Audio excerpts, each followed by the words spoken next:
తాను ఎట్టి పరిస్థితుల్లో రాజీనామా చేయబోనని ఢిల్లీ ముఖ్యమంత్రి అరవింద్ కేజ్రీవాల్ స్పష్టం చేశారు.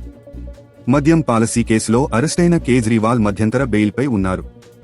ఈ నేపథ్యంలో ఆయన తన పదవికి రాజీనామా చేయాలని బీజేపీ నేతలు డిమాండ్ చేస్తున్నారు. దీంతో కేజ్రీవాల్ పై విధంగా స్పందించారు. ఆయన ఓ ఛానల్తో మాట్లాడుతూ, తనకు అధికారం ముఖ్యం కాదన్నారు. మేం ప్రభుత్వంలో ఉన్నామా లేక ప్రతిపక్షంలో ఉన్నామా అనేది అనవసరమని వ్యాఖ్యానించారు. అది టైం మాత్రమే నిర్ణయిస్తుందన్నారు. కానీ హామీలను పూర్తి చేయడమే తమ ముందున్న లక్ష్యమన్నారు. గతంలో ఇన్కమ్ ట్యాక్స్ కమిషనర్ పదవిని వదులుకుని మురికివాడల్లో పనిచేశానన్నారు. 2013లో సీఎం పీఠమెక్కినప్పటికీ 49 రోజుల్లోనే ఆ పదవికి రాజీనామా చేశానని గుర్తు చేశారు.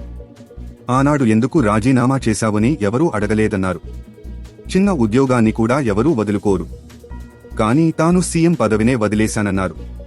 ప్రస్తుతం తాను ప్రజల కోసం పోరాడుతున్నానని, అందుకే రాజీనామా చేయడం లేదన్నారు.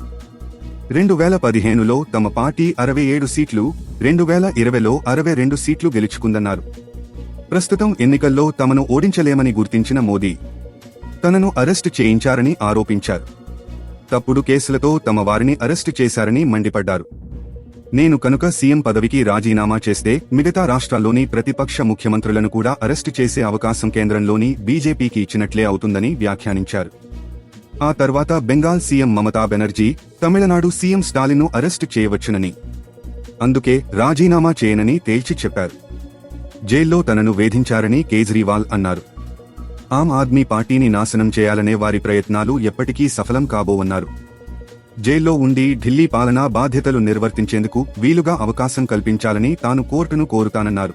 తాజా సమాచారం కోసం లైక్ చేయండి, సబ్స్క్రైబ్ చేయండి.